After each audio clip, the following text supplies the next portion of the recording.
ಉತ್ತರ Karnataka morning news ರೌಂಡಪ್ಗೆ ಸ್ವಾಗತ. ನಾನು ಪ್ರಿಯಾಂಕಾ ಶ್ರೀಗುರು. ಬನ್ನಿ ಕ್ವಿಕ್ಕಾಗಿ ನೋಡೋಣ ಇಂದಿನ ಪ್ರಮುಖ ಸುದ್ದಿಗಳನ್ನು. ರಾಷ್ಟ್ರಪತಿ ದ್ರೌಪದಿ ಮುರ್ಮು ಇಂದು ದೆಹಲಿಯ ರಾಷ್ಟ್ರಪತಿ ಭವನದಲ್ಲಿ ನಡೆದಂತ 2ನೇ ನಾಗರಿಕ ಪ್ರಶಸ್ತಿ ಪ್ರದಾನ ಸಮಾರಂಭದಲ್ಲಿ ವಿವಿಧ ವಿಭಾಗಗಳು ಮತ್ತು ಕ್ಷೇತ್ರಗಳ ಪುರಸ್ಕೃತರಿಗೆ ಪದ್ಮ ಪ್ರಶಸ್ತಿಗಳನ್ನು ಪ್ರದಾನ ಮಾಡಿದರು.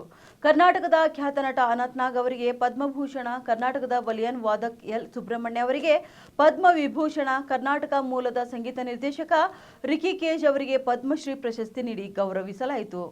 ಇಂದು ನಡೆದ ಪದ್ಮ ಪ್ರಶಸ್ತಿಗಳ ಪ್ರದಾನ ಕಾರ್ಯಕ್ರಮದಲ್ಲಿ 71 ವ್ಯಕ್ತಿಗಳನ್ನು ಸನ್ಮಾನಿಸಲಾಯಿತು.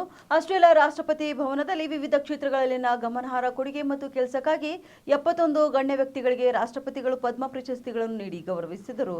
ಈ ವೇಳೆ ಪ್ರಧಾನಿ ನರೇಂದ್ರ ಮೋದಿ, ಉಪರಾಷ್ಟ್ರಪತಿ ಜಗದೀಪ್ ಧನ್ಕರ್, ಕೇಂದ್ರ ಸಚಿವರಾದ ಅಮಿತ್ ಶಾ, ಎಸ್ ಜೈಶಂಕರ್, ಪ್ರಹ್ಲಾದ್ ಜೋಶಿ, ಜಿತೇಂದ್ರ ಸಿಂಗ್, ಜಿ ಕಿಶನ್ ರೆಡ್ಡಿ ಮತ್ತು ಇತರ ಹಲವಾರು ಸಚಿವರು ಮತ್ತು ಗಣ್ಯರು ಉಪಸ್ಥಿತರಿದ್ದರು.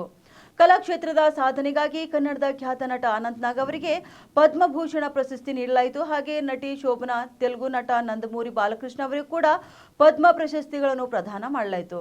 ಇನ್ನು ದೇಶದ ಅತ್ಯುನ್ನತ ನಾಗರಿಕ ಗೌರವಗಳಲ್ಲಿ ಒಂದಾದ ಪದ್ಮಶ್ರೀ, ಪದ್ಮ ವಿಭೂಷಣ, ಪದ್ಮಭೂಷಣ ಎಂಬ 3 ವಿಭಾಗಗಳಲ್ಲಿ ಪದ್ಮ ಪ್ರಶಸ್ತಿಗಳನ್ನು ನೀಡಲಾಗುತ್ತದೆ. ಇನ್ನು ಕಲೆ, ಸಾಮಾಜಿಕ ಕಾರ್ಯ, ಸಾರ್ವಜನಿಕ ವ್ಯವಹಾರಗಳು ಸೇರಿದಂತೆ ವಿಜ್ಞಾನ ಮತ್ತು ಎಂಜಿನಿಯರಿಂಗ್, ವ್ಯಾಪಾರ ಮತ್ತು ಕೈಗಾರಿಕೆ, ಔಷಧ ವಿಭಾಗಗಳಲ್ಲಿಯೂ ಕೂಡ ಪ್ರಶಸ್ತಿಗಳನ್ನು ನೀಡಲಾಗುತ್ತದೆ.